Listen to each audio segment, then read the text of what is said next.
आज की trading session में निफ्टी की जो मूवमेंट रहा वो हमको देखने को डाउन साइड मिला।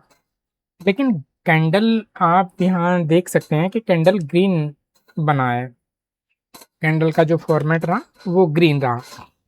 तो निफ्टी लगातार 5वें दिन तेजी के बाद आज मार्केट में हमें गिरावट देखने को मिली। जैसा कि आप यहाँ पे देख सकते हैं कि गिरावट कंटिन्यू ये देखने को हमको मिली।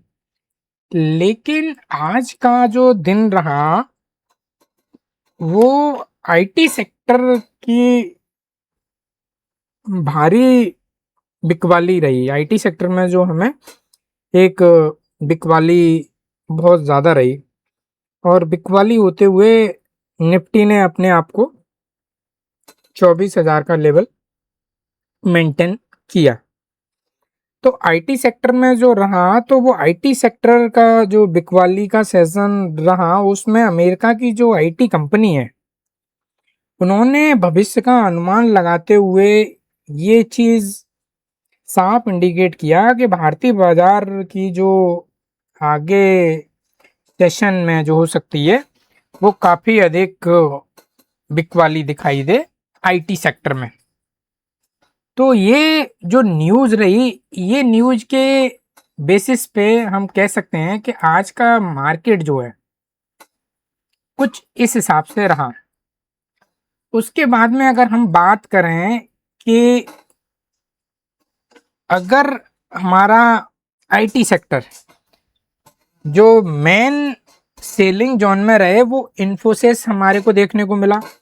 इन्फोसिस को बाद में हमारे को टाटा कंसल्टेंसी का हमारे को शेयर बहुत अधिक जो है एक रहा। उसके बाद में HCL रहा, टेक महिंद्रा रहा और सबसे बड़ा जो रीजन रहा वो कहीं ना कहीं FI की अभी भी सेलिंग हमको देखने को मिली। तो ये आज का ओवरऑल मार्केट आज का सिनेरियो कुछ इस टाइप का रहा और ओवरऑल ये 24,000 का जो लेवल है वो कहीं ना कहीं मेंटेन रहा। तो अगर निफ्टी 24,000 के लेवल को इस हिसाब से मेंटेन किए हुए है तो कहीं ना कहीं हमको ये देखने को मिल सकता है कि 24,000 जो 500 का ये लेवल है ये हमको रेजिस्टेंस क्रिएट कर सकता है और रेजिस्टेंस एक साबित हो सकता है। लेकिन अगर हम सपोर्ट की बात करें तो सपोर्ट हमारा 23,900 कहीं ना कहीं होगा। आप 23,900 को सपोर्ट आप इंडिकेट कर सकते हैं। तो अगर 23,900 की हम बात कर रहे हैं तो यहाँ आप ये वाला जो पॉइंट है कहीं ना कहीं इसको एक स्ट्रॉन्ग सपोर्ट मान सकते हैं 23,900 को।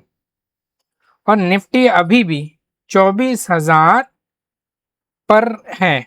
जो आज की क्लोजिंग हुई वो 24,013.10 पे क्लोजिंग हुई है। तो निफ्टी में हमें अभी भी बुलिश मोमेंटम देखने हैं और इस हिसाब से आज का हमारा जो पूरा ट्रेडिंग सेशन रहा वो कहीं ना कहीं हमारा ये रहा। ये सारी वजह रही।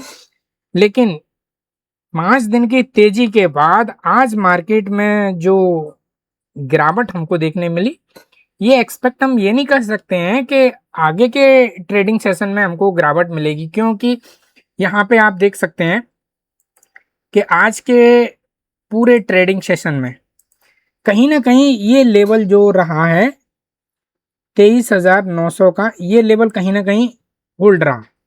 ये आप देख सकते हैं। अगर ये लेवल कंसीडर करता है तो मार्केट कहीं ना कहीं अब डायरेक्शन में मूव करेगा और यहाँ पे इसने एक अच्छा खासा सपोर्ट क्रिएट किया है, सपोर्ट को कंसीडर किया है मार्केट में। तो हम इसको 5 मिनट टाइम फ्रेम पे देखते हैं और 5 मिनट पे टाइम फ्रेम पे देखने के बाद आप स्पष्ट रूप से ये डिसाइड कर पाएंगे जो ये लेवल जो हमको देखने को मिल रहा है ये क्लियर। तो ये जो लेवल है ये बहुत ही महत्वपूर्ण एक लेवल हमारे को सपोर्ट में दिख रहा है। सपोर्ट के डायरेक्शन में हम देखें तो बहुत ही महत्वपूर्ण ये लेवल दिख रहा है। आप ये देख सकते हैं। ये अगर निफ्टी अगला जो ट्रेडिंग सेशन है वहां अगर निफ्टी की चाल अगर हमको एक्सपेक्ट ये रहेगी कि अगर निफ्टी अप डायरेक्शन में मूव करता है यहां से, तो कहीं ना कहीं निफ्टी हमारे को अप डायरेक्शन में जाते हुए हम देखना सही है।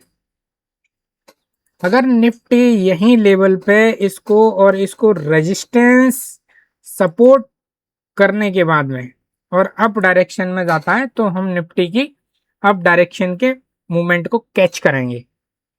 तो ये सिनेरियो हमको कल अप डायरेक्शन में देखने को मिल सकते हैं, क्योंकि निफ्टी जिस हिसाब से काम अपना